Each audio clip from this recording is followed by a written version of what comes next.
এই এলাকার মেয়েরা তাদের কেতাবে পড়েছে আব্দুল্লাহ নামের একটি যুবক এই রাস্তা দিয়ে যাবার সময় আপনাদের সরাইখানে অবস্থান করবে, সেই ছেলেটার সাথে আমরা মেলামেশা করতে চাই, ওই ছেলেটার সাথে মিলন ঘটালে আমরা নবীর মা হব, এই লোভে আমরা হোটেলে বিক্ষোভ করছি। আব্দুল মুত্তালিবের কানে যখন খবর গেলে উনি খুব চিন্তিত হয়ে গেলেন, কেন বার করেছিলাম ছেলেটা, খুব বিপদের মধ্যে পড়ে গেলাম তো। মেয়েদের দ্বারা আক্রমণটা এটা তার পুরুষের জন্য কঠিন মুসিবত, কিন্তু ভাইয়া হযরত আব্দুল মুত্তালিব করলেন কি, সপ্তম দিন মানে একেবারে বিপর্যস্ত অবস্থায় আলু থালু বেশে রাত জাগা উনি সিরিয়ার বাজারে পৌঁছে গিয়েছেন। কোন সিরিয়া? সিলসিলা বরাবর উনি পৌঁছে যাবে যার পেটে, তার নাম হবে আমিনাতুজ জোহরা। যে পুরুষের সাথে ওনার মিলন হবে মা আমিনার আব্দুল্লাহ, এদের জন্য আল্লাহ এই নিয়ামতের নূরটা মা আমিনার গর্ভে পৌঁছবে। এটা হলো আমার ইচ্ছা, এটা হলো সিলসিলা। একবার জোরে বলা যাবে না সুবহানাল্লাহ? একটির নাম নূর, নূর নূর নূরাজি, নূর এসেছে আর তারি নূরি চারিদিকে আলো হয়েছে। আয় আয় কি দেখবি নূরের মালা, মা আমিনার কুলি দুলি কামিলিওয়ালা। দোল দোল দোল দোল দোল নায় দোলে,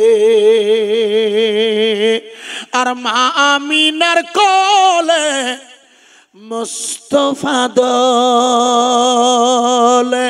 জোরে বলা যাবে না সুবহানাল্লাহ? খুব ভালো করে শুনে নিন, উনি একটু টান দিয়ে বলছে, আপনারা ওরকম করছেন কেন? মাখরাজ সহ পড়ছেন সুবহানাল্লাহ। এটা মাখরাজ, আমরা তো সব করে ঝেড়িয়ে দেই। ভালোবাসার অন্তর দিয়ে আব্বা পড়ছেন। আল্লাহ আমার আব্বাজানের পড়া, আমাদের পড়াটা কবুল করুন। একটু জোরে বলুন আমিন। খবরদার কেউ ঠাট্টা করবেন না, কারণ যিনি যেমন পারেন। ও ভাই, যে জায়গাটা রাখছিলাম বোঝানোর জন্যে, তাহলে আল্লাহ তাবারাক তাআলা গোটা পৃথিবীর সমস্ত জাতির জন্যে প্রথমত যিনি যার কথা বললেন তিনি হচ্ছেন নূরে মোহাম্মদী, নূর। লক্ষ্য করুন, স্বামী বিবেকানন্দ, যাকে কেন্দ্র করে আজ ভারতবর্ষে হিন্দুত্বের স্লোগান তুলছে একদল, যার পোশাকটা হচ্ছে গেরুয়া। অথচ আপনারা সবাই জানেন এই গেরুয়া আমাদের জাতীয় পতাকা আছে। গেরুয়া মানে হচ্ছে ত্যাগ, আর এরা গেরুয়াটাকে ত্যাগ নয় এখন ব্যবহার করছে রাজনীতির আদলে। অথচ এরা স্বামী বিবেকানন্দের পোশাক নিচ্ছে, কিন্তু স্বামী বিবেকানন্দই মানে না। স্বামী বিবেকানন্দ বলেছিলেন, লিখে নেন, মধ্যপ্রাচ্যের আকাশে আমার আম্মাজান, খেয়াল করুন, আপনি যে রসুলের নূরের কথা জানতে চেয়েছেন, অত আল্লাহর নবীর জীবনের আলোকপাত, ছোটবেলার আলোকপাত। আমার কথা বোঝা গেছে বিষয়টা? মায়ের দাবি আল্লাহ তাবারাক তাআলার রসুলের, আল্লাহ মনে করে দেখুন মিশকাত শরীফের হাদিস। কোন শরীফ ওটা? কি বুখারী আর মুসলিমের হাদিসগুলোকে এক জায়গায় করে নাম দেওয়া হচ্ছে মিশকাতুল মাসাবি। ওই মিশকাতুল মাসাবিতে বলা হয়েছে, আল্লাহ রসুল বললেন, হাদিসটা এইরকম মুখস্থ করেন, কান আল্লাহ রসুলের হাদিসটা আমি আপনাকে শোনাচ্ছি বোঝানোর জন্য আম্মা। কান আল্লাহ, কেবলমাত্র আল্লাহ আল্লাহ আল্লাহ, লেকুল্লি শাইইন, তখন কোনো বস্তু ছিল না মা, কেবলমাত্র আল্লাহ আল্লাহ আল্লাহ, একা একা স্বামী বিবেকানন্দ, যার নাম দিয়েছে স্বয়ংভূ। কি নাম দিয়েছে? স্বয়ংভূ। ভালো করে শুনে রাখেন, আমার হিন্দু ভাইরা নেই যদিও, কিন্তু প্রয়োজনে বুঝিয়ে দেবে তাদের। স্বয়ম্ভু মানে দন্তুস্বয় বপালা, অন্তুস্তয়রস্য ময় ভয় বানানটা। ওই কচিয়াখালীর আপনাদের হাই স্কুল আছেন এখানে, কচিয়ামারা, কোচিয়ামারা হাই স্কুলে আমি নবী দিবসে এসেছিলাম, মনে আছে আপনাদের অনেকের? ওই কোচিয়ামারা হাই স্কুলের হেডমাস্টারকে জিজ্ঞেস করবেন, স্বয়ম্ভু মানে হলো বাংলায়, স্বয়ম্ভুর মানে হলো যিনি নিজে নিজে সৃষ্ট। কি কি জোরে বলুন। তার মানে তাকে কেউ সৃষ্টি করেনি, আমার আল্লাহ। এই জন্য আল্লাহকে ফার্সিতে খোদা বলে। খোদা, খোদা মানে খোদ ইয়া, খোদ আ, যিনি নিজেই নিজে সৃষ্ট। আমার আল্লাহকে কেউ সৃষ্টি করেছে? আরে হ্যাঁ না বল। আল্লাহকে সৃষ্টি করলে সে তো বলবে আমার আমার সৃষ্টি উনি, নাউজুবিল্লাহ। আল্লাহ একা একাই, বোঝা যাচ্ছে কি ওয়াজ? নাহলে মুশকিলে পড়ে যাব। স্বামী বিবেকানন্দ বললেন সৃষ্টিকর্তা স্বয়ম্ভু, তিনি নিজে নিজে সৃষ্ট। আমার আল্লাহ, রসুল বলছেন, বোখার মোশকাতের হাদিস, বাড়ি গিয়ে খুলে দেখবেন। আল্লাহ রসুল বলছেন আল্লাহর ইচ্ছা হলো প্রথম লেকুল্লে সাইয়েন, তখন কোনো কিছু ছিল না, কান আল্লাহ, শুধু আল্লাহ আল্লাহ আল্লাহ। আল্লাহর ইচ্ছা হলো, তাই ও আমার জাবের তুমি শোনো, আল্লাহ সর্বপ্রথম তোমার নবীর নূর মুবারকটা বানালো। জোরে বলবেন না? স্বামী বিবেকানন্দ বলেছেন, মুখস্থ করে নেন, কাজে লাগবে।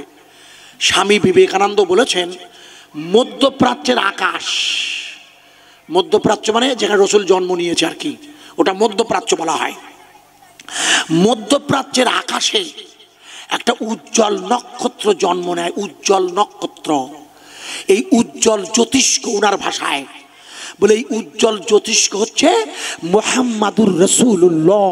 একটু জোরে বলা যাবে না সুবহানাল্লাহ? স্বামী বিবেকানন্দ যে রসুলের উজ্জ্বল জ্যোতিষ্ক বলে আহ্বান করেছেন গোটা পৃথিবীর মানব জাতির জন্য, ওয়াজ বোঝা যাচ্ছে তো আব্বা?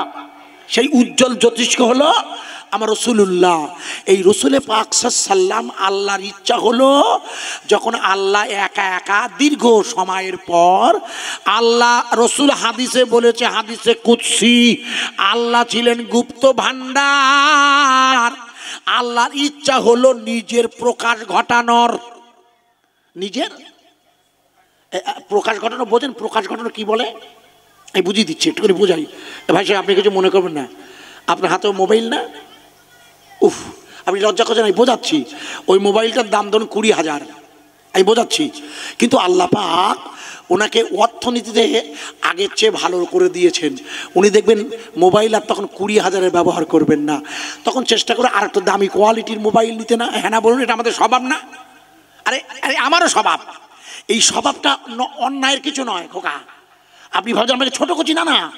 নিয়ম হলে মানুষ চায়, তার স্বভাব হলো এই নিজের প্রকাশ ঘটানো। যখন কোনো অর্থনীতি হয়, ভালো হয় পয়সা, তখন বাজারে মেয়েটি গাড়ি আপনি আর চালাবেন না, তখন একটুখানি হিরো হুন্ডা কিনি।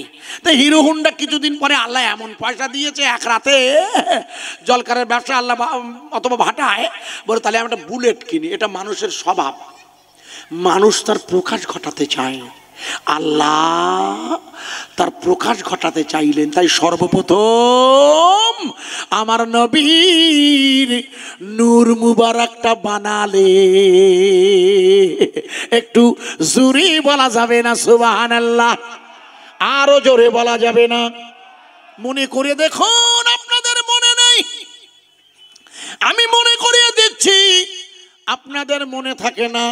তাই আমার আল্লাহ সর্বপ্রথম আল্লাহর নবীর নূর মুবারকটা বানিয়ে প্রথম সৃষ্টি হলো নূর।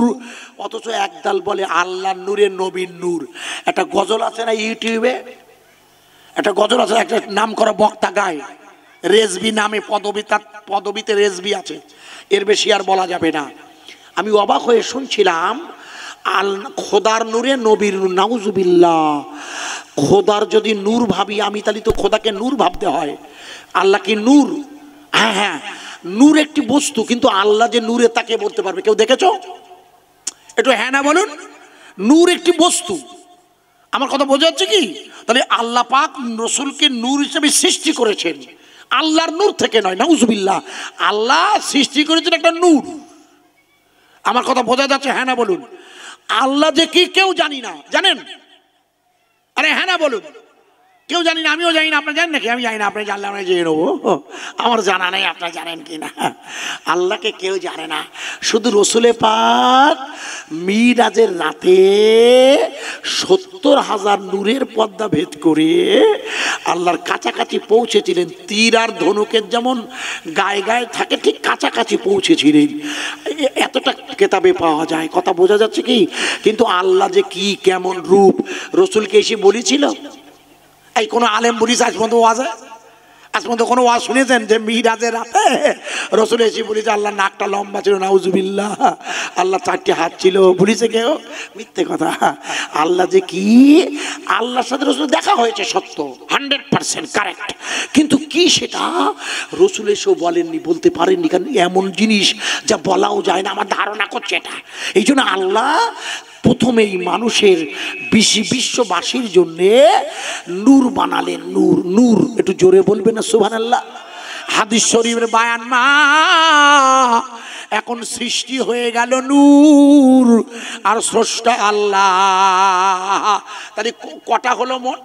সৃষ্টি আর, জোরে বলুন, বাহ। এই সৃষ্টি আর স্রষ্টা কত বছর একসাথে ছিল বলুন তো? কে বলতে পারবেন? লিখে নেন আম্মাজি। এই সৃষ্টি আর স্রষ্টা অর্থাৎ আল্লাহর নূর, তখন আর কিছু হয়নি, মুখস্থ করেন। আল্লাহ আর নূর একটা না 12,000 বছর ছিল। আমার যা পড়াশোনা করা আছে, এই 12,000 বছর আল্লাহ আর নূর নিজেদের মধ্যে প্রেম নিবেদন করেছে। এই নূর আল্লাহর সাথে কথা বলতো। বলতে পারেন কোন ভাষায়? জানেন কি জানেন না? লিখে নিন। ওই নূর আল্লাহর সাথে কথা বলতো যে ভাষা, সেই ভাষা দিয়ে গোটা পৃথিবীর মুসলমানেরা নামাজে দাঁড়িয়ে নামাজ শুরু করে। ওই ভাষাটা হচ্ছে আলহামদুলিল্লাহ। ওই আল্লাহর নবীর নূর আল্লাহর সাথে 12,000 বছর কথা বলেছে। আলহামদুলিল্লাহ, আলহামদুলিল্লাহ একবার জোরে বলা যাবে না? এই জন্য আমরা যখন নামাজে দাঁড়িয়ে সূরা ফাতিহার আয়াত পড়ি, আল্লাহ তখন উত্তর দেয়। জানা আছে? আছে? জানা আছে? আমি যখন বলবো বা আপনি বলবেন আলহামদু, নামাজ শুরু করেছি, বোঝানোর জন্য বলছে আলহামদুলিল্লাহি রাব্বিল আলামিন। বন্ধু আল্লাহ তখন কি বলে? আপনি তো বললেন জানি। আর রমানতার পরের আয়াত, পাগলা। আমি বলছি, আমি যখন আলহামদুলিল্লাহ বলছি, প্রেম কাকে বলে, ভালোবাসা কাকে বলে? এক পক্ষে একটা মেয়ের আমি শুধু বলি তোমার ভালোবাসা, তোমার ভালোবাসা হয় যতক্ষণ ওই মেয়ের আমার না বলবে। আরে হ্যাঁ না বলেন? ভালোবাসা তো এক পক্ষে হয় না। আমার কথা ভুল বুঝবে না, আমি বোঝানোর জন্য বলছি। মা আমাকে শুধু ভালোবাসে, মাকে আমি বাসি, এটা হতে পারে না। সন্তান তার মাকে ভালোবাসে, তাই প্রেম জন্মায়। তা না হলে 10 মাস পেটে রাখতে পারতো না, অসম্ভব। বাচ্চা পেটে গেলে যে লাথি মারামারি করে, কোনো মা রাখতে পারতো? দিত কেটে বেরিয়ে করে, বেরিয়ে যা, জ্বালাতন করে, এত লাথি মারে। বুঝবেন না, ভুল বুঝবেন না। তাহলে প্রেম হলো বান্দা বলবে, মালিক উত্তর দেবে। বান্দা বলছে আলহামদুলিল্লাহি রাব্বিল আলামিন, মালিক বলছে হামিদানি আব্দি। জানা নেই আপনাদের? এ কোথায় ওয়াজ করে যায়? আমি কখনো বলিনি, এর আগে এসে 1-2 বার বলিনি, নাই আমার মনেও পড়ছে না। যাই হোক, আমরা যখন নামাজ পড়ি সূরা ফাতিহার কটা আয়াত? হয়তো 7টা আয়াত, তাও জানে না। এই কোনে ওয়াজ করছো? আল্লাহ 7টা আয়াত না? আল্লাহ প্রত্যেকটা আয়াতের উত্তর দেয়। যে আজিজুর বলে আলহামদুলিল্লাহি রাব্বিল আলামিন, আল্লাহ বলে হামিদানি আব্দি। যে আজিজুর বলে আর রহমান রহিম, আল্লাহ বলে মাজ্জাদানি আব্দি। যে আইজুর বলে ইয়াকা নাবুদু ওয়া ইয়াকা নাস্তাইন, আল্লাহ বলে হাযা বাইনা ওয়া বাইনা আব্দি। জানেন না? হাদিয়া নামাজে যখন বান্দা দাঁড়ায়, তখন সে তো তার আল্লাহকে দেখবে, ও আল্লাহ, অথবা মনে করবে আল্লাহ আমায় দেখছে না। এই দেখ, এই কি নামাজ কি করিয়েছেন আল্লাহ? মরিদ যে নামাজ পড়ার সময় দাঁড়িয়ে মনে করতে হবে আল্লাহ আমায় দেখছে না, আমি আল্লাহ দেখছি। আল্লাহ তো দেখছে, আইজুর ওয়াজ করছে তো দেখছে, আমি তো দেখতে পাচ্ছি না। বান্দার দায়িত্ব আল্লাহকে দেখা, আচ্ছা জানেন না? এই জন্য আল্লাহ প্রত্যেকটা আয়াতের উত্তর দেয় ভাই। আপনারা জানেন যাকে যাকে আলহামদুলিল্লাহ আলহামদুলিল্লাহ। এই নূর একটা না 12,000 বছর ধরে আলহামদুলিল্লাহ আলহামদুলিল্লাহ বলতো। আল্লাহর ইচ্ছা হলো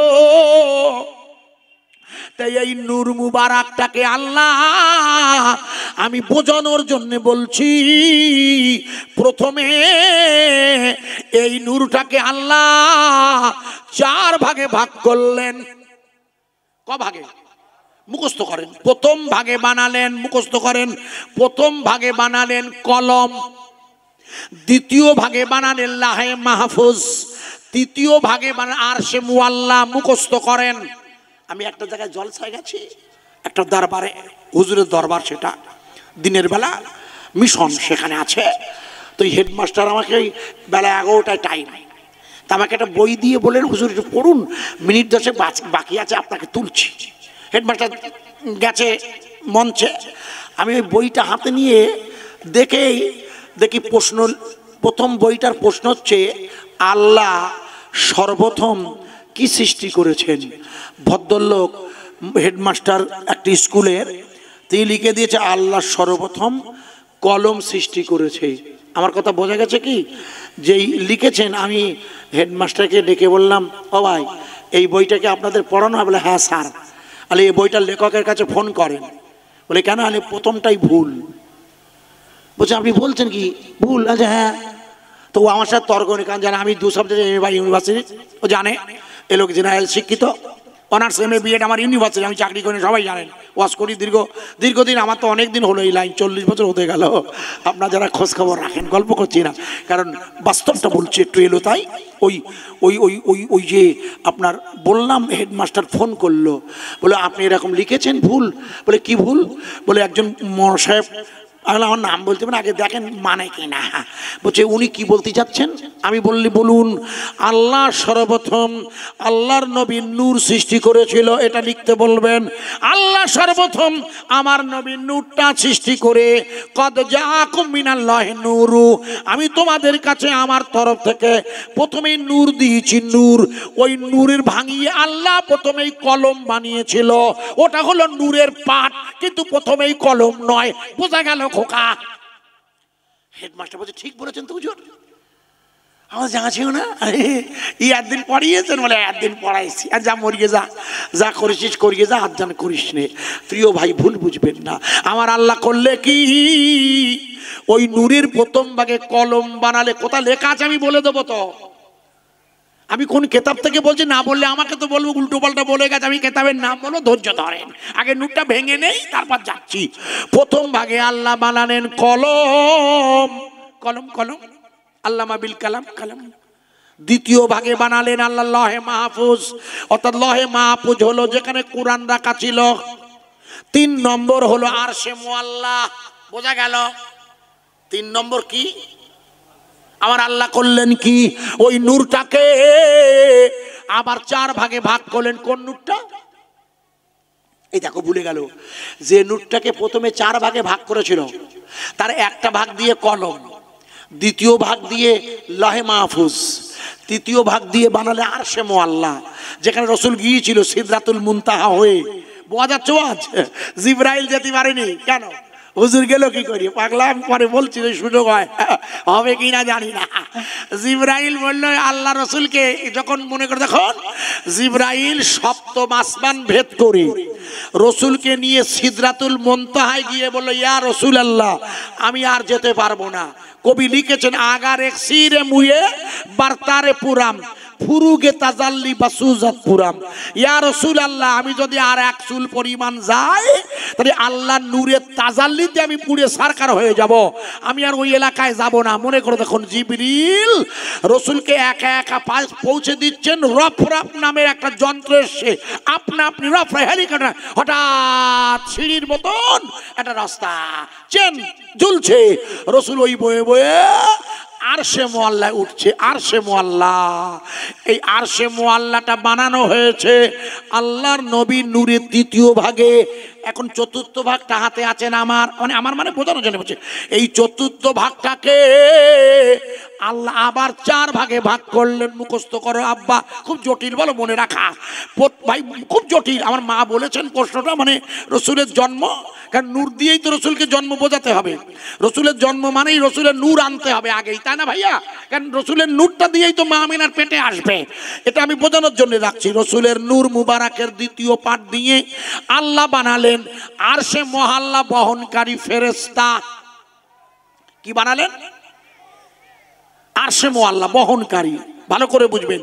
তাহলে আরশে মোয়াল্লা ওটা এমন একটা জিনিস যেটা বয়ে নিয়ে যাওয়া হয়, বোঝা গেল কি? এই জন্য অনেকে বলে আল্লাহ আরশে মোয়াল্লা থাকে, তার পাগলা, ও তো বইয়ে নিয়ে যেখানে সেখানে যাওয়া যায়। এই জন্য আল্লাহ বলে ইন্নাল্লাহা আলা কুল্লি শাইইন কাদির, আমি সর্বত্রই বিরাজমান, তবে মুমিনের কলবে হলো আমার বাসস্থান। মুমিনের কলবে বামে স্তনের দুধের নিচে আমাদের যে কলব আছে, যে নিয়ত করেছিল মাওলানা সাহেব যে আমি আমার কলবের দিকে মুতাওয়াজ্জা বলেছিল না, ওই কলবে হচ্ছে আল্লাহর জিকির করতে। আমি আজকে ও আলোচনা নয় আমাকে যে বিষয়টা আমি বলছি বোঝানোর জন্যে, ওই তাহলে দ্বিতীয় ভাগ দিয়ে করা হলো আরশে মোয়াল্লার বহনকারী ফেরেশতা। ওই নূরের দ্বিতীয় ভাগে আবার ভাঙে আল্লাহ দ্বিতীয় ভাগে বানালেন, লিখে নিন কুরসি। আর তৃতীয় ভাগে বানান অন্যান্য বহনকারী ফেরেশতা।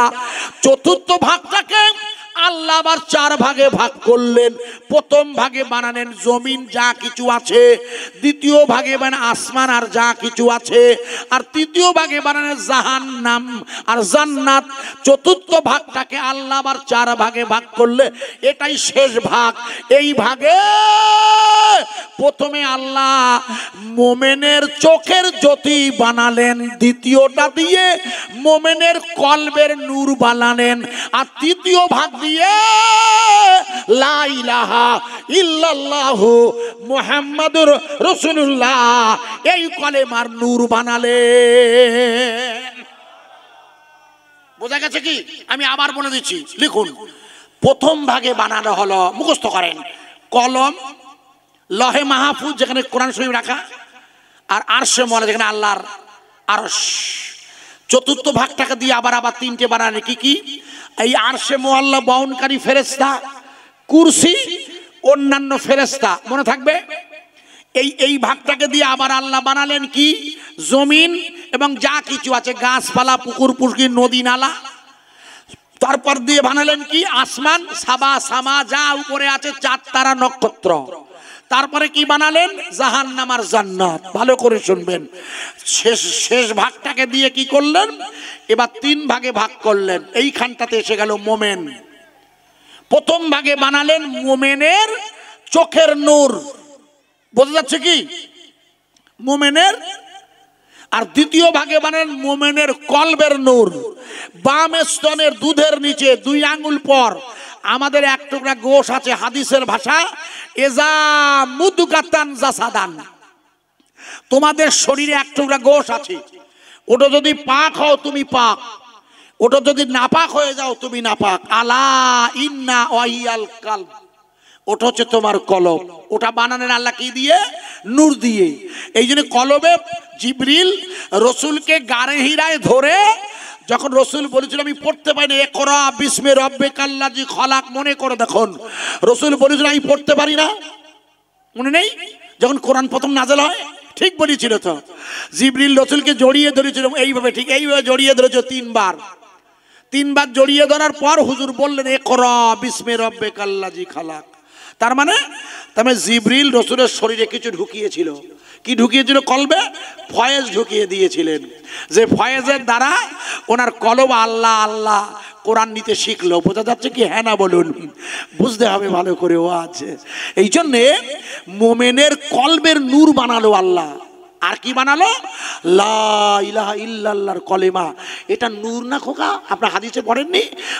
ওই এই আল্লাহর আরশের একটা খুঁটি এরকম সবসময় নড়ছে, যেটাতে একবার কলেমা পড়লে 4000 নেকি। যতক্ষণ কোনো বান্দা ওই তার গুনাহ মাপ না হয়, যে বান্দা কলেমা পড়ে সেই বান্দার গুনাহ যতক্ষণ মাপ না হয় ততক্ষণ আরশে মোয়াল্লার খুঁটি কাঁপতে থাকে। জানা নেই? ওই লা ইলাহা ইল্লাল্লাহ লেখা আছে, জানা নেই আপনাদের? আমি লম্বা করছি না। এই জন্য আমাদের 2টো জিকির আছে। একটা হচ্ছে আল্লাহ আল্লাহ জিকির, এটাকে বলে ইসমে জাত, আর একটা নবী ইসবাতের জিকির লা ইলাহা ইল্লাল্লাহ, তাই না ভাই আমাদের জিকির? আর একটা আছে সেটা হচ্ছে দরুদ শরীফের জিকির। এই জন্য কাদেরিয়া চিস্তিয়া যে কোনো তরিকায় আগে দেবেন হুজুরাত আপনাকে দরুদ শরীফের জিকির দেবে, দরুদ শরীফ মুরাকাবা বলে আগে দরুদ শরীফ পড়বে এশা আর ফজর। মনে করতে পারেন আপনারা পড়েন কি জানি না, আমি নিজে করি যতটা ততটা পড়ছি।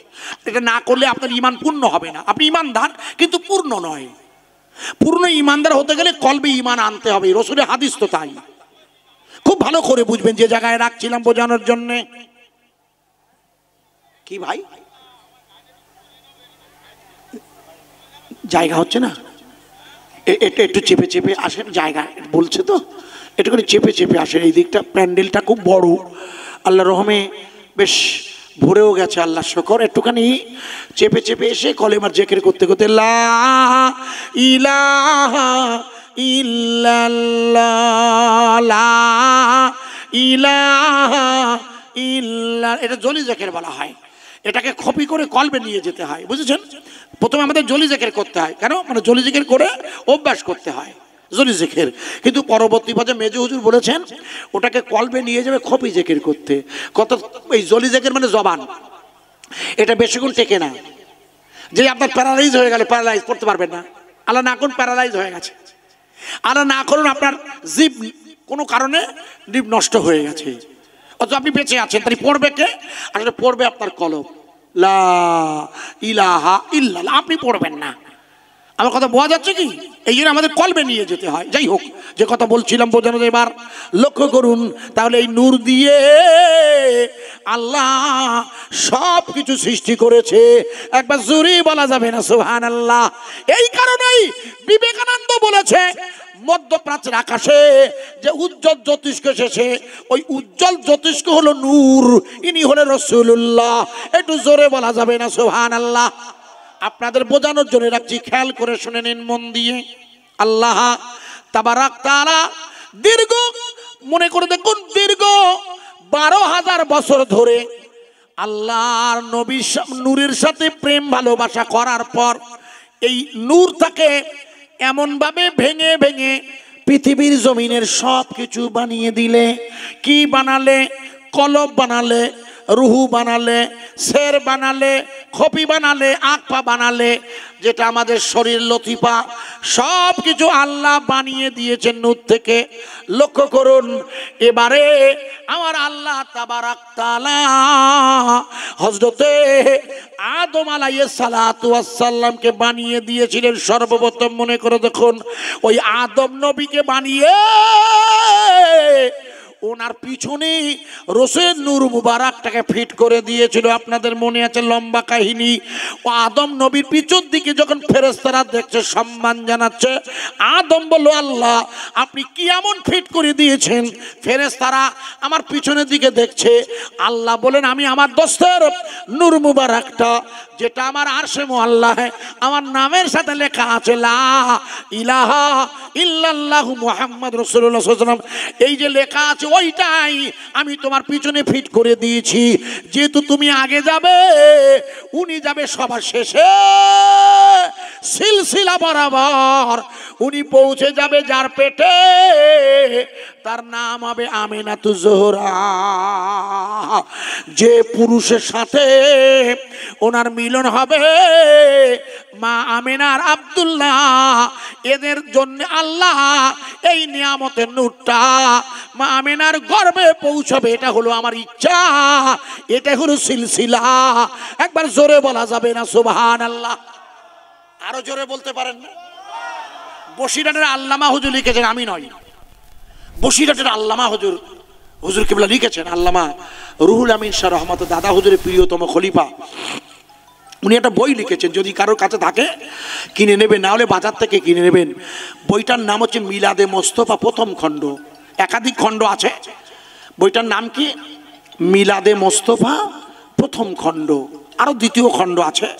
মিলাদে মোস্তফা হচ্ছে আল্লাহ রসুলের জন্মের জীবনী। মিলাদ মানে হচ্ছে বেলাদাত, হুজুরের জন্মের কাহিনী বলে উনি একটা বই লিখেছেন। যদি কারোর কাছে থাকে বাড়ি গিয়ে দেখে নেবেন এই বইটা। মিলাদে মোস্তফাতে লেখা আছে। আর আমি যে নূরটার ভাগ করলাম ভাই, এটা কোথায় পাবেন? এটা পাবেন, লিখুন বইটার নাম। এই বইটার নাম হলো, আপনাদের কারোর বাড়িতে দাদা হুজুর কেবলার ওসিয়াতনামা আছে? কারোর বাড়ি দাদা হুজুর ওসিয়াতনামা কারোর কাছে আছে? নেই। কারোর কাছে নেই? আল্লাহু আকবার। এই ওসিয়াতনামাতে দেখবেন দাদা হুজুর রহমতুল্লাহ আলাইহি আমাদের একজন পীরের নাম বলেছেন, আমাদের চাচা পীর। ওনার বাড়ি হলো উত্তরপ্রদেশের জৈনপুরে, যার নাম আল্লামা হুজুর কারামত আলী জৈনপুরী রহমতুল্লাহ। নাম শুনেছেন কিনা আগে হ্যাঁ না বলুন। এই নামটা শোনেননি? এ কোথাও ওয়াজ করছি মুরিদ যে কারামত আলী জৈনপুরী রহমতুল্লাহ আলাইহি, উত্তরপ্রদেশ বাড়ি। ইনি ওই জমানার বড় বুজুর্গ আল্লাহর ওলি ছিলেন। হুজুর ওসিয়াতনামাতে লিখে দিয়েছে, দেখবেন ওসিয়াতনামা লেখা আছে যে তোমরা তো আমার চাচা পীর কারামত আলী জৈনপুরী কেতাবগুলো পড়বে। তার মানে উনি যে মতবাদ, যে তরিকত, যে শায়েখ, আমাদের সে একই সিলসিলা। আল্লামা কারামত আলী জৈনপুরী রহমতুল্লাহ আলাইহি উঁচু মার্গের আল্লাহর ওলি ছিলেন।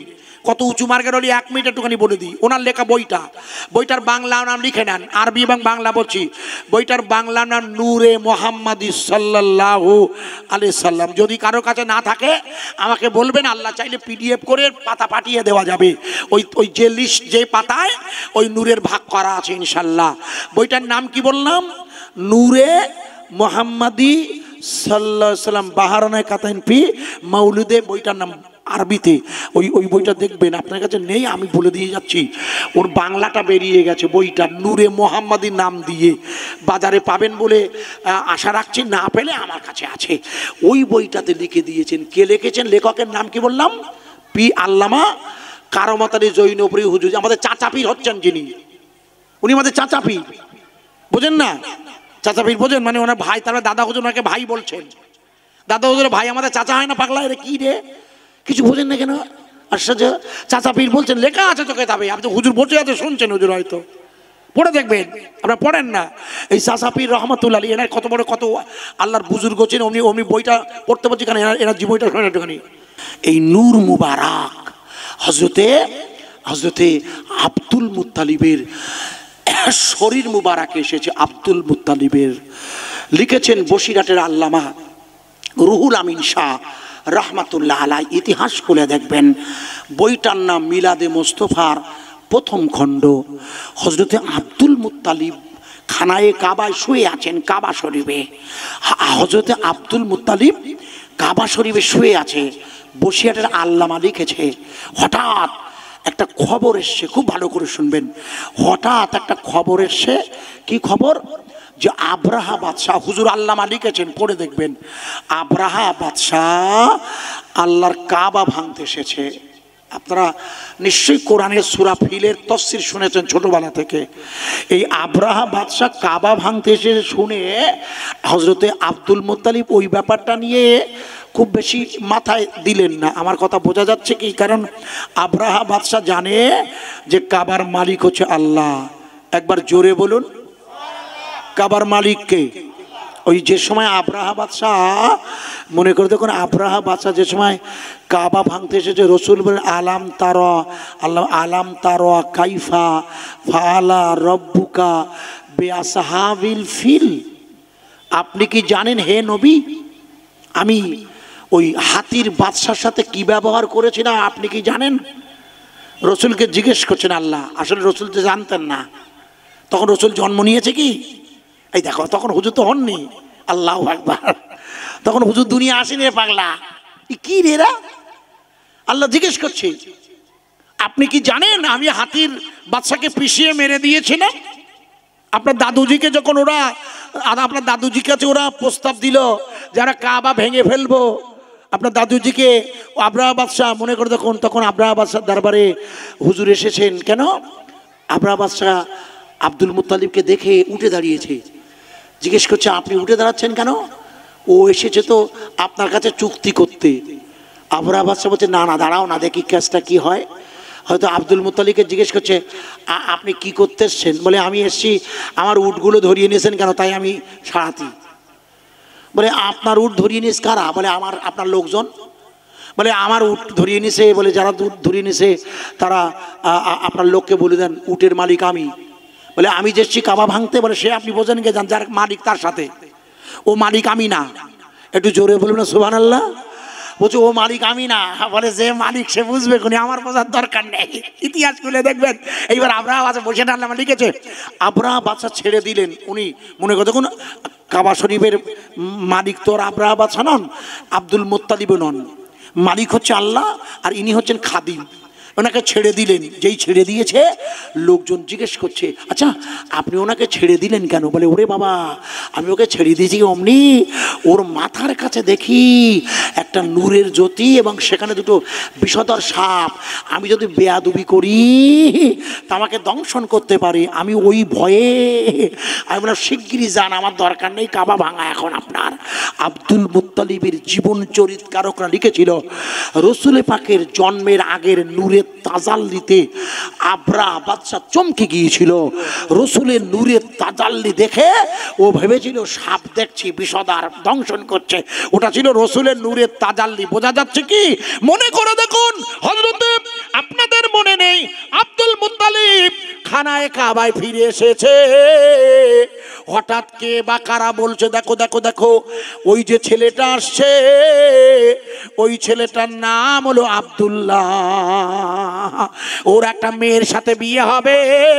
আম্মা জান, ডাক্তার সাহেবজির আম্মা জান, যে জায়গাটার আপনার জানার ছিল, আম্মা জান আল্লাহর হাবিব তার মায়ের পেটে আসবে। হযরতে আব্দুল মুত্তালিব মনে করে দেখুন, খানায় কাবায় শুয়ে আছে, আর কাবা চত্বরের কাছে কে বা কারা বলছে, ওই দেখো দেখো দেখো যে ছেলেটা শুয়ে আছে ওর নাম আব্দুল্লাহ, ওর সাথে একটা মেয়ের বিয়ে হবে, নাম হলো তার আমেনা, আর ওদের দুজনের মিলনে একটা বাচ্চা হবে। ওই বাচ্চাটা দুনিয়ায় জন্ম নিলে কাবা চত্বরে এই লাত উজ্জা আর মান্নাতেরা থাকবে না। একবার জোরে বলা যাবে না সুবহানাল্লাহ। আব্দুল মুত্তালিব অবাক হয়ে গেছে, বলে আমার ছেলে আব্দুল্লাহ, আমার ছোট ছেলে। মনে করে দেখুন, পরের দিন ভালো করে খেয়াল করে দেখুন ইতিহাস। পরের দিন সকালবেলা ওনার বাণিজ্য করতে যাওয়ার কথা ছিল সিরিয়ায়। কোথায়? জোরে বলুন, উত্তর দিন। এই সিরিয়ার প্রাচীন নাম কি জানেন না? লিখুন, সিরিয়ার প্রাচীন নাম হচ্ছে শাম। কি নাম? মুখস্থ করে কাজে লাগবে। মা জননী বলেছেন তাই বলছিলাম। কেন বলছি লক্ষ্য করুন, আল্লাহ রসুল সাল্লাম, আপনারা ওয়াজ বোঝার চেষ্টা করবেন, আল্লাহর নবী সাল্লাম, একটুখানি এগিয়ে আসছি বোঝানোর জন্যে। এই জায়গাটা একটু রেখে দিয়ে বোঝাচ্ছি, তার মাথায় ঢুকবে না, একটু মাথায় রাখেন। আমি প্রাচীন শামের ইতিহাস বলছি, তার আগে যে জায়গাটা রাখছিলাম। হযরত আব্দুল মুত্তালিব পরের দিন সকালবেলা সিরিয়ায় বাণিজ্যে যাবে বলে, মনে রাখবেন জায়গাটা, আমি ফিরে আসবো আবার। হযরতে আব্দুল মুত্তালিব পরের দিন সকালবেলা সিরিয়ায় বাণিজ্যে যাবে বলে উনি সকালবেলা রেডি হবেন। তাই আব্দুল মুত্তালিব আব্দুল্লাহকে ডেকে বলে, বাবা আগামীকাল সকালবেলা আমি সিরিয়ায় বাণিজ্যে যাব, তোমার আম্মা জানকে বলবে আর ভালো করে তুমি গুছিয়ে নেবে কাপড় চোপড়। আব্দুল মুত্তালিবের নির্দেশে আব্দুল্লাহ আম্মার কাছে গিয়ে বলছে, আম্মা আব্বাজান কাল সকালবেলা বাণিজ্যে যাবে সিরিয়ায়, আমাকে সাথে নিয়ে যাবে। বলে খবরদার, তোমার আম্মা আসুক আগে, তোমার আব্বা এলে আমি তোমাকে যেতে দেবো না। তোমার বড় ভাই লাহাব যাবে, তোমার বড় ভাই কাসেম যাবে, তোমাকে যেতে হবে না। তোমার ভাই আব্বাস যাবে, আমি দেখছি তোমার ব্যাপারটা। কিন্তু হযরতে আব্দুল মুত্তালিব কোনো অবস্থায় আব্দুল্লাহকে আর কাজ ছাড়া করতে চাইছেন না। তাই কোলের কাছে গিয়ে স্ত্রীকে বোঝালেন, তুমি অহেতুক মাথা গরম করো না, আমি এখানে থাকবো না, অতএব তুমি আমার সাথে ছেলেকে ওই সিরিয়ায় যাবার অনুমতি দাও, তুমি অহেতুক বাধা দিও না। ইতিহাস খুলে দেখবেন, পরের দিন সকালবেলা উনি এবং ওনার ছেলে আব্দুল মুত্তালিব আর আব্দুল্লাহ দুজন মিলে যখন সিরিয়ার পথে রওনা হবে, তখন আবু জেহেল এসছে। ইতিহাস করে দেখবেন, আবু জেহেল এসছে, আবু জেহেলের দল এসছে। এসে বলছে, কি হয়েছে, উট তুলতে পারছো না কেন? বলে উট তো কিছুতেই উঠছে না। বলে তোমার উট উঠবে না ভাই। কেন? বলে তুমি আব্দুল্লাহকে পিছনে বসিয়ে আর তুমি বসছো উটের সামনে, ও উট তোমাকে নিয়ে যাবে না। বলছে সে কি? বলে হ্যাঁ আমি বলছি শোনো, তুমি তো সামনে দিয়েছো তোমার নিজের, আর আব্দুল্লাহকে দিয়েছো পিছনে। আব্দুল্লাহ তো বরকতপূর্ণ ছেলে, আমরা সবাই ওকে পছন্দ করি, তুমি খবরদার ওকে পিছনে দিও না। ইতিহাস খুলে দেখবেন, ওই ইতিহাসে লিখেছে এই উটটা ছিল ভারতীয় উট। কারণ ভারতবর্ষের জমিন হলো পৃথিবীর জমিনে ইমানের কলেমার দাওয়াতের প্রথম কেন্দ্রস্থান। এই জন্যে যেহেতু আদম আলাইহিস সালামকে আল্লাহ প্রথম ভারতবর্ষে পাঠায়, শুনে রাখেন, এই ভারতবর্ষ পৃথিবীর জমিনে আল্লাহর কাছে অত্যন্ত নিয়ামতপূর্ণ দেশ। এই জন্যে যেহেতু আল্লাহর নবী নিজে এই দেশের জমিনে অসংখ্যবার আসতে চেয়েছেন, হুজুর বলেছেন এই দেশের জমিনে আসার কথা। আলী কাররামাল ওয়াজহু থেকে সুনানে নাসাই শরীফের দ্বিতীয় খণ্ডে হাদিস শরীফ আছে। আমি লম্বা করে মূল আলোচনাটা আমার মার প্রশ্নটা করে দিচ্ছি, হুজুরের জন্মটা যেটা জানতে চেয়েছেন, যে জায়গাটা রাখছিলাম। মা ভালো করে শুনে, রসুল পাক সাল্লাম শুধু ভারতে আসতে চাননি। আপনাদের জানা নাই নবী করিম সাল্লামের জমানায়, অর্থাৎ হুজুর পর নূর সাল্লাম তখন বেঁচে আছেন, হায়াতে আছেন, লিখুন 629 খ্রিস্টাব্দে আল্লাহর নবীর হায়াতে জিন্দেগিতে ভারতবর্ষের কেরালার কালিকটে প্রথম মসজিদ তৈরি হয়। এটাও মুখস্থ রেখে দেন। পৃথিবীর প্রথম মসজিদ আল্লাহর কাবা, পৃথিবীর দ্বিতীয় মসজিদ মসজিদুল আকসা, তারপরে পৃথিবীর মসজিদ হচ্ছে মসজিদে নববী। এই মসজিদে নববী বা কেবলাতাইন মদিনার মসজিদগুলোর সাথে সাথে পৃথিবীর শ্রেষ্ঠ পর্যায়ের মসজিদ হচ্ছে আমাদের ভারতবর্ষের রসুলের জমানায় তৈরি মসজিদটার নাম আপনার সবাই জানেন, ইতিহাসে লেখা এসেছে। মসজিদটির নাম হলো কেরলের কালিকটে রাজা চেরামান পেরুমাল কর্তৃক, রাজা চেরামাল পেরুমাল কর্তৃক মসজিদ। মসজিদটি এখনো বর্তমান, যে মসজিদের ছবি নিয়ে 2015 সালে আমাদের প্রধানমন্ত্রী সৌদি আরবে গিয়েছিল। অর্থাৎ আল্লাহর নবীর জামানায় ভারতবর্ষে মসজিদ তৈরি। আমার কথা বোঝা যাচ্ছে কি? তার মানে ভারতবর্ষের বিষয়টা রসুল পাক সাল্লাল্লাহু আলাইহি ওয়াসাল্লাম নিজেই খুব ভালো রকম জানতেন। ভাই আপনি এখানে বসেন, চেয়ারে বসেন ভাই, এটা সিস্টেম। আমি উঁচুতে আছি তো প্রিয় ভাইয়েরা, যে জায়গায় রাখছিলাম একটু প্রাণ ভরে জায়গাটা আপনি বোঝার চেষ্টা করুন। রাজা চেরামান পেরুমলের ভারতবর্ষের জমিনে প্রথম মসজিদ বানানো হয়েছিল রসুলের জামানায়। সেই নবীর আব্বা হযরতে আব্দুল মুত্তালিব উটের পিঠে উঠবে, কোনো অবস্থায় উট উঠতে চাইছে না। আবু জেহেলের কথা শুনে, পরিবারের লোকজনের কথা শুনে আব্দুল মুত্তালিব মনে করে দেখুন, আব্দুল্লাহকে পিছনে নয় সামনে বসিয়ে যখন উট চালু করা শুরু করেছে, উট দুরন্ত গতিতে হাঁটতে শুরু করেছে। একবার জোরে বলা যাবে না সুবহানাল্লাহ? উট যখন যাচ্ছে, ইতিহাসে সে যেতে যেতে যেতে যেতে সন্ধ্যা হয়ে গেছে, রাত হয়ে গেছে। তো তা আব্দুল মুত্তালিব বলল, বাবা আজকে আর কোথাও যাওয়া যাবে না, এই হোটেলের মধ্যে আমরা অবস্থান করব, এই হোটেলে আমরা রাত কাটাবো। গভীর রাত, কেতাবে লেখা এসছে রাত গভীর। হোটেলের মালিক এসেছেন, এসে বলছে, আরে এখানে আব্দুল মুত্তালিব নামে কেউ আছে? বলে হ্যাঁ আমি আছি। বলে আপনার সাথে কোনো ছেলে আছে? বলে হ্যাঁ আমার সাথে ছেলে আছে। বলে কি নাম বলুন তো? আব্দুল্লাহ। বলে হ্যাঁ। বলে আপনি জানলেন কি করে? বলে আপনার ছেলের নাম ধরে একদল মেয়ে আমার হোটেলের ওপারে দাঁড়িয়ে বিক্ষোভ করছে, আপনার ছেলের সাথে কথা বলতে চায়, তারা আপনার ছেলের সাথে আলাপ করতে চায়। আব্দুল মুত্তালিব বলে, আমার ছেলের সাথে তারা আলাপ করবে কেন? বলে তা জানি না, তারা আলাপ করতে চাইছে, তবে মেয়েদের সংখ্যাটা প্রচুর হওয়ায় আমি আপনার কাছে এসেছি, আপনি কি বলতে চাইছেন? বলে আমি তো জানি না এত মেয়ে এসেছে। তখন হোটেল মালিক বলে, আমি বুঝতে পেরেছি, নিশ্চয়ই আপনার ছেলে খুবই খুব বরকাতান হবে, কারণ মেয়েরা যখন বারবার তার সাথে সাক্ষাৎ করতে চাইছে। আপনার নিশ্চয়ই জানেন আব্দুল মুত্তালিবের ছোট বেটা আমার আব্দুল্লাহ আব্বাজান যখন মক্কার রাস্তা দিয়ে যেতেন, মেয়েরা বিয়ের প্রস্তাব দিত। মনে করে দেখুন, আপনাদের ওয়াজে জানা আছে। হযরতে আব্দুল মুত্তালিব বললেন, আমি এখন কি করতে পারি ভাই? বলে চিন্তা করবেন না, আমি রাতের বেলা আপনাকে এখান থেকে আমার হোটেলের বিপরীত রাস্তা দিয়ে, যে রাস্তা দিয়ে কেউ জানে না চেনে না, ওরা তো সামনে বিক্ষোভ করছে, আমি পিছন দিক দিয়ে আপনাকে এই রাতের বেলা পার করে দেবো, টেনশন করবেন না। ইতিহাস খুলে দেখবেন উনি যে কটা হোটেলে, ছোট করে বলছি, যে কটা হোটেলে যে কত রাত কাটিয়েছিল, প্রত্যেকটা হোটেলের মালিক এসে প্রতি রাতেই বলছে এই এলাকার মেয়েরা তাদের কেতাবে পড়েছে আব্দুল্লাহ নামের একটি যুবক এই রাস্তা দিয়ে যাবার সময় আপনাদের সরাইখানে অবস্থান করবে, সেই ছেলেটার সাথে আমরা মেলামেশা করতে চাই, ওই ছেলেটার সাথে মিলন ঘটালে আমরা নবীর মা হব, এই লোভে আমরা হোটেলে বিক্ষোভ করছি। আব্দুল মুত্তালিবের কানে যখন খবর গেলে উনি খুব চিন্তিত হয়ে গেলেন, কেন বার করেছিলাম ছেলেটা, খুব বিপদের মধ্যে পড়ে গেলাম তো। মেয়েদের দ্বারা আক্রমণটা এটা তার পুরুষের জন্য কঠিন মুসিবত, কিন্তু ভাইয়া হযরতে আব্দুল মুত্তালিব করলেন কি, সপ্তম দিন মানে একেবারে বিপর্যস্ত অবস্থায় আলু থালু বেশে রাত জাগা উনি সিরিয়ার বাজারে পৌঁছে গিয়েছেন। কোন সিরিয়া?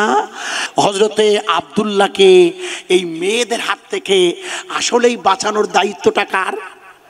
পৃথিবীর কারোর ক্ষমতা নেই। আব্দুল মুত্তালিব বললে আমার ছেলেকে নিয়ে আমি সিরিয়ার বাজারে পৌঁছে গেলাম। ভালো করে শুনে নিন, যেদিন সিরিয়ার বাজারে পৌঁছে গেলাম সূর্য উঠেছে মাথার উপরে, কিন্তু আশ্চর্য আমাদের কোনো গরম লাগে না।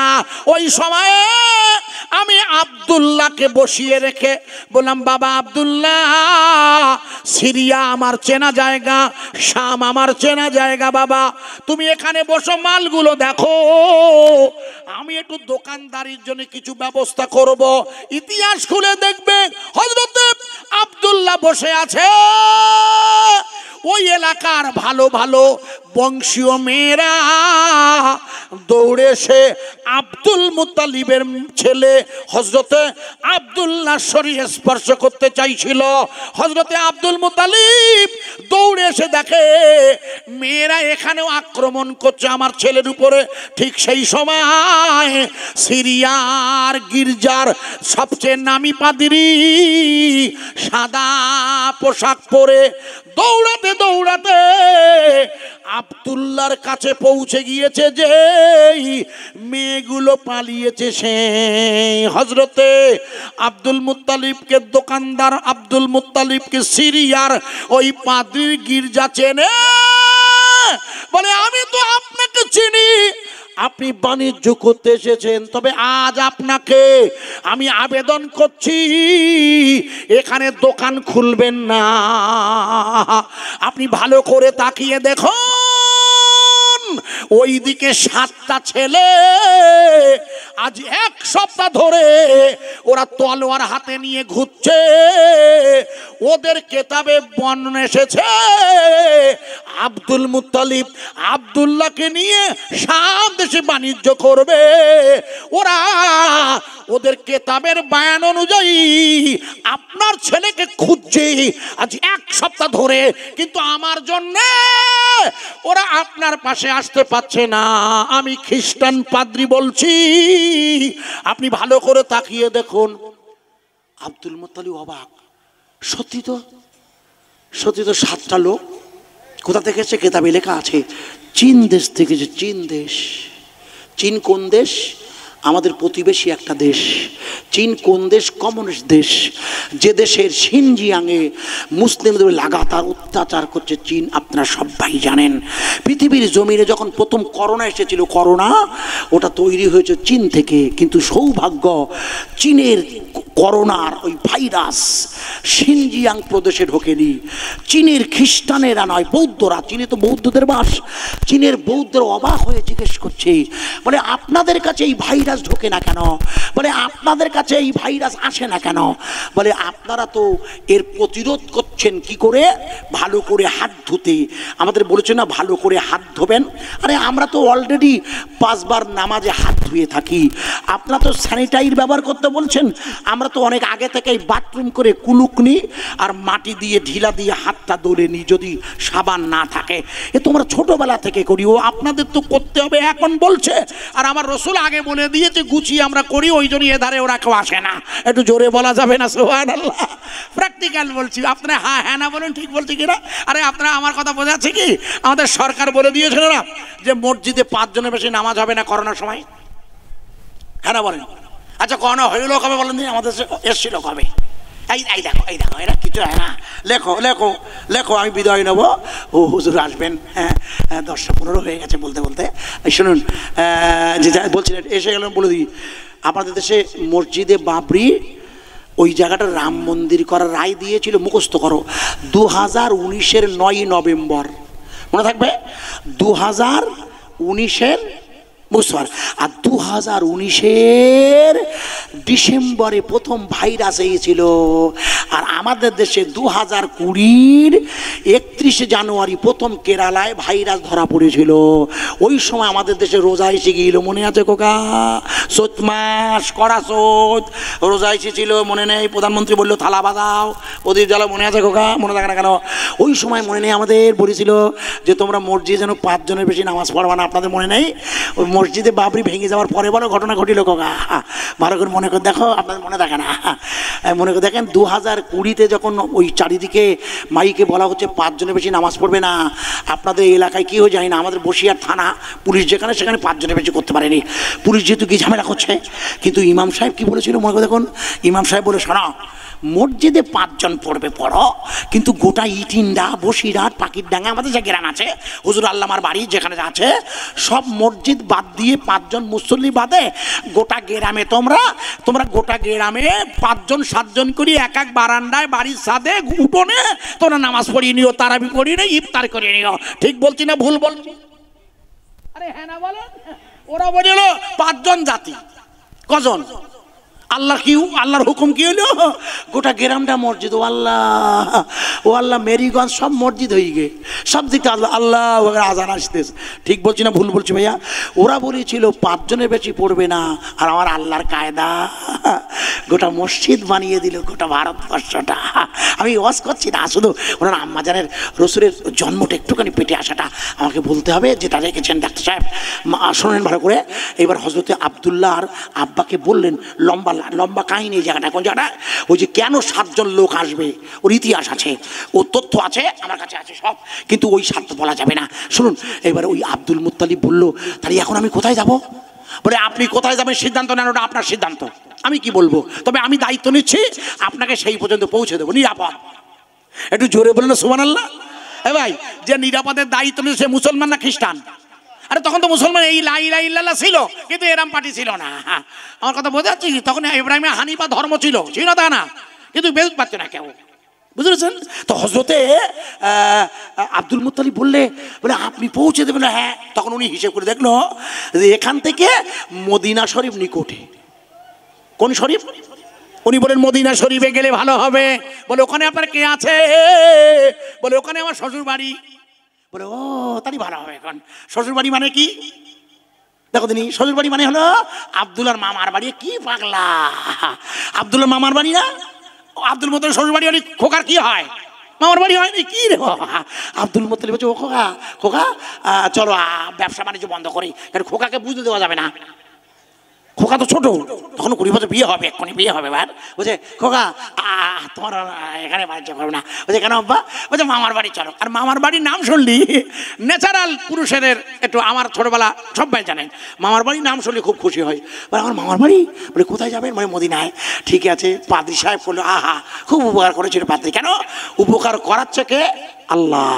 আল্লাহ বাধ্য করিয়ে দিয়েছে ওকে ওসিলা বানাতে। আব্দুল মুত্তালিবকে বলে আপনি আমার সাথে চলুন। ওই 7 জন দূর থেকে দেখছে, কিন্তু ক্ষমতা নেই পাদ্রীর পাশে আসা। আব্দুল মুত্তালিবকে সাথে নিয়ে ওই 6 জন মিলে, অর্থাৎ মোট সঙ্গীরা সবাই মিলে পাদ্রী সাহেব মদিনা শরীফে আব্দুল মুত্তালিবের শ্বশুর বাড়িতে হযরতে আব্দুল মুত্তালিবকে পৌঁছে দিয়েছে। একটু জোরে বলা যাবে না?